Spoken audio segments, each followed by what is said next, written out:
Kiss the girl. Go on and kiss the girl. Thank you, thank you. I'll be here all week. Once again, he found himself lost in those hypnotic swirls.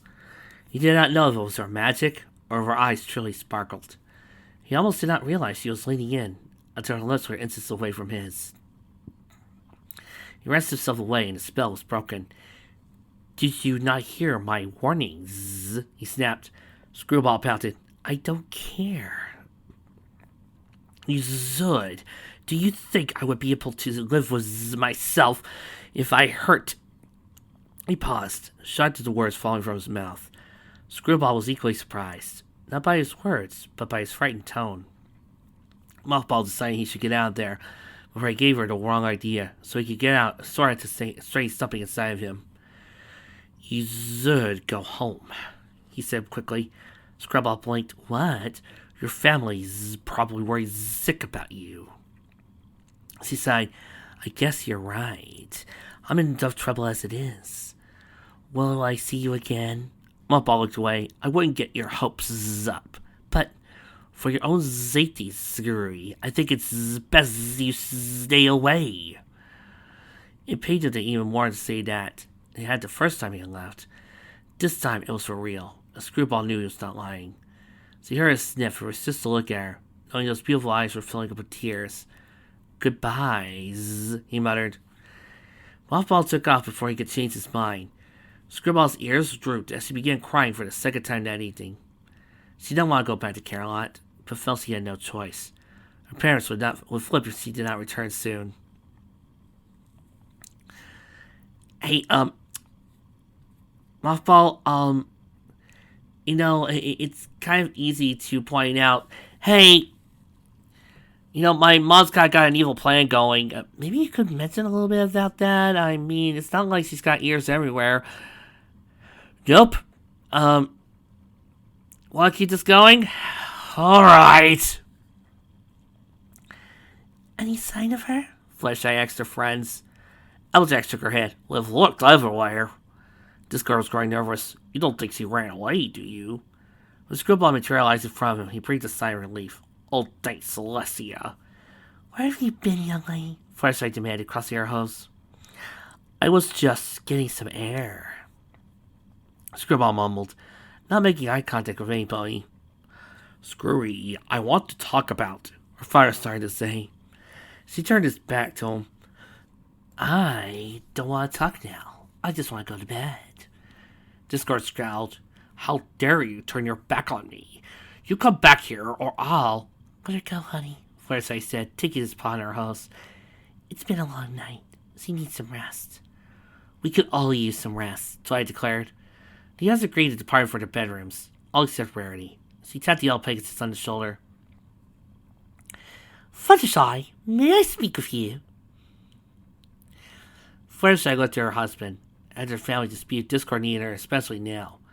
But Rarity's expression was desperate. This will only take a moment, dear. Of course, the way things are going and the way this fic has been treating me so far, I have a feeling that the moment I ask this question, you are going to be very angry with me and very terse. Well, it'd be out of character for me to act like Applejack did in the previous chapter, but hey, who knows, maybe the fic will find a way to mess me up too. The Dracargus nodded solemnly, with the two mares alone. How do you make it work? Flesheye asked suddenly. Flesheye's eyeing Wisewine. What do you mean? You're married. It can't be easy. I mean, don't you two ever get into fights? But of course, married couples get into fights all the time. Then how are you two still together? The thing with fights is that we argue about what's bothering us, and after the fight we try to fix it. If we never talk about our problems with each other, how will one know what is troubling the other? But, Rarity stammered, don't marriages end, must marriages end because of a fight? Oh, please, Rarity. If that were true, my mom and dad would have been divorced, remarried at least 500 times by now. Fluttershy shook her head. Our fights are normal. Of course, I wouldn't know, but I think marriages break up due to the lack of a fight. Foxy Potts and I never fought then. Tin. The unicorn trailed off, which caught Fireside's attention. I'll tell what. Rarity, you can tell me everything. Whatever it is, I won't talk about it with anyone. Cross my heart, held to fly, stick a cupcake in my eye. Promise you're not going to suddenly think for no unexplained reason that I suddenly want your husband. No, of course not. That would be stupid. That would be an extreme lack of logic. First, I guess. What? When? The whole story came pouring out. A few days before Screwball and Dinky's birthday, Fozzie Potts told me he was going out to dance with a friend. Then while I was shopping, Uppercrust said she saw him at the cafe with his old man friend. For the least, I tried telling myself it was only Castle meal, but I was curious and asked Uppercrust to lead me to them. When we got there, her filthy hooves were all over him, in public no less. You may have eaten and hurt. I busted him, packed my things, and left Fozzie Potts alone. Picked him sewn up from her piano lessons, and hopped on the next train to Puttyfield. Tears sprung in Rarity's eyes. The Pegasus stood speechless. As he tried to process Fran's parents ever doing something, saying, it was always such a gentle cult to all of them. Maybe it isn't what you think, Fluttershy suggested. And what if it is? Rarity snapped. Did you even talk to Fancy Pants about this? Well, I was just so upset, I couldn't talk to him. I haven't even told Gemstone about it. Then how do you know what's happened? The unicorn said nothing. Look, I won't say anything, but you should not leave something like this unsaid, especially Fancy Pants. If you don't discuss the matter with him, it'll never be resolved. Rarity looked her friend in the eye. You're right. I shouldn't hold my anger in. I must speak of Fancy Pants. I suppose that means I should throw the force papers away. First I grinned. That's good, Rarity. But I need to sleep on it. Thank you, Fluttershy. You really are the best friend a pony could ever have. Twilight did not mean to eavesdrop. She had returned to ask Fluttershy about the changeling when she had overheard the conversation with Rarity. Got the unicorn thinking about her situation with Flash. They really talked about what happened 5 years ago. Perhaps it was time they did. She was also thinking about what had occurred with Screwball and the changeling. The Discord had claimed was Green Chrysalis as heir. Screwball had turned against her father to defend the boy. Twilight wanted to know why. Because he's hot! With Mothball arrived at the hive, his mother was waiting. What did you find out from the halflings? She asked. The prince turned away from her. I don't want a part of this anymore, mothers. Queen Chrysalis narrowed her eyes. What did you say? I said I don't want a part of this anymore. The elder changeling gritted her teeth. Are you disagreeing with me? Mothball faced her defiantly. Maybe I am. What are you going to do about it? Zzz. Furious, her horn glowed as green as he blasted a beam at him, sticking it to the wall. No one devises me. Chrysalis bellowed, stepping towards him. Especially my own son.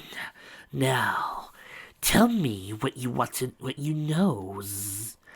Mothball was scared out of his wits. He never stood up to his mother before, nor had she ever used force on him. Nevertheless, he kept his courage. I don't care what you do to me. Why can't you leave that family alone? Chrysalis growled. I should have known you'd be too weak for the task. Zeta smirked, and I know precisely what makes you weak. That halfling sees something of value, is he not? Mothball froze in fear, causing Chrysalis to grin in triumph.